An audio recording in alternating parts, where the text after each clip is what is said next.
Bonjour, vous écoutez l'épisode 37 de la saison 2 du podcast Revue et Corrigé.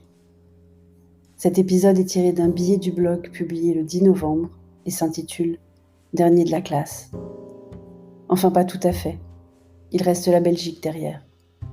Avec tous ces rebondissements outre-Atlantique, on aurait presque perdu de vue la situation ici. Alors que franchement, il y a de quoi s'inquiéter encore plus. Côté enseignement, c'est le bordel. Les protocoles sont à minima insuffisants, au pire inexistants, et à peu près tout entre les deux selon les établissements. Résultat des courses, grève mardi 10 novembre.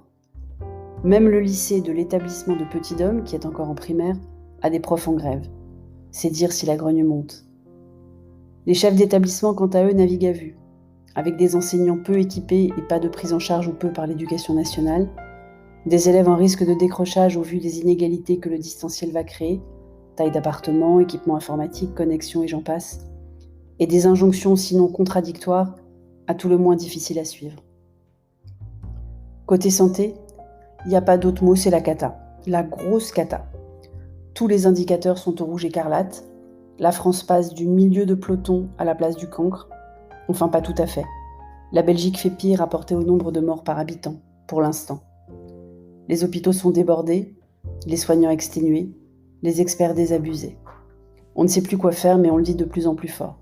Tout le monde a une opinion. Et l'annonce de Pfizer apparaît donc comme la lumière au bout du tunnel, avec les mêmes sceptiques, voire d'autres, qui sortent des chiffres prouvant soi-disant que le vaccin contre la grippe augmente la mortalité face au Covid-19. Corrélation n'est pas causalité, on ne le dira jamais assez. Mais le réel sujet n'est pas tant la crédibilité de l'efficacité du vaccin que la logistique, de sa production d'abord, de sa distribution ensuite, de son administration enfin.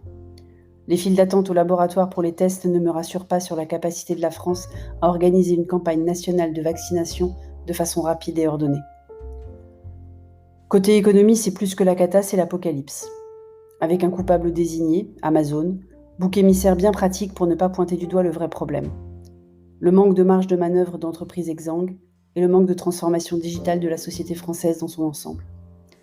Parce que si on connaît un peu le commerce en général, on se souvient que le commerce de proximité a commencé sa lente agonie depuis longtemps, poussé dans les orties par le développement des centres commerciaux et la désertification des centres-villes, devenus trop chers pour la majorité. Parce que si on connaît un peu le digital, on est conscient que la France est à la traîne sur un grand nombre d'aspects, de la fracture numérique des territoires au manque d'éducation sur le sujet.